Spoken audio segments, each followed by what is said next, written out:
കത്തുന്ന അടുപ്പിൽ നമുക്ക് എണ്ണ ഒഴിച്ച് നോക്കിയാലോ.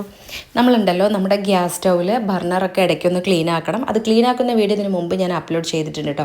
അപ്പോൾ ഇങ്ങനെയുള്ള അടുപ്പുകൾ അതിനകത്ത് നല്ല പോലെ തന്നെ പൊടി ഉണ്ടാവും. അത് പൊടി പോകാനായിട്ട് ഇതുപോലുള്ള ബ്ലോഗർ യൂസ് ചെയ്തിട്ട് നമ്മളൊന്ന് പൊടിയൊക്കെ ഒന്ന് കളഞ്ഞെടുക്കുക കേട്ടോ.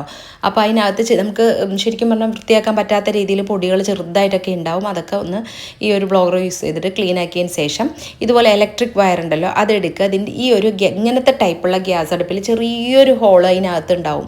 അത് നമുക്ക് ശരിക്കും പറഞ്ഞാൽ ഈ ഒരു ഇലക്ട്രിക് വയർ യൂസ് ചെയ്ത് മാത്രമേ നമുക്ക് അതിനകത്ത് കടത്തി വിടാൻ പറ്റുള്ളൂ കേട്ടോ. അങ്ങനെ ചെയ്തതിന് ശേഷം അതിനകത്തുള്ള പൊടിയെല്ലാം നമ്മൾ റിമൂവ് ചെയ്തിട്ട് നമ്മൾ ഈ കഴുകിയെടുത്തിരിക്കുന്ന ബർണർ ഉണ്ടല്ലോ അതിലേക്ക് ഇതുപോലെ എണ്ണയൊന്ന് അപ്ലൈ ചെയ്ത് കൊടുക്കുക. ഇങ്ങനെ എണ്ണ അപ്ലൈ ചെയ്ത് കൊടുക്കുമ്പോൾ ഇത് പെട്ടെന്ന് തുരുമ്പ് കയറാതിരിക്കാനും അതുപോലെ തന്നെ അതിൽ ചെറിയ എന്തെങ്കിലും അടപ്പുണ്ടെന്നുണ്ടെങ്കിൽ നമ്മൾ എണ്ണ അപ്ലൈ ചെയ്യുമ്പോൾ നല്ലപോലെ തന്നെ വിസിബിളായിട്ട് നമുക്ക് കാണാനും സാധിക്കും കേട്ടോ.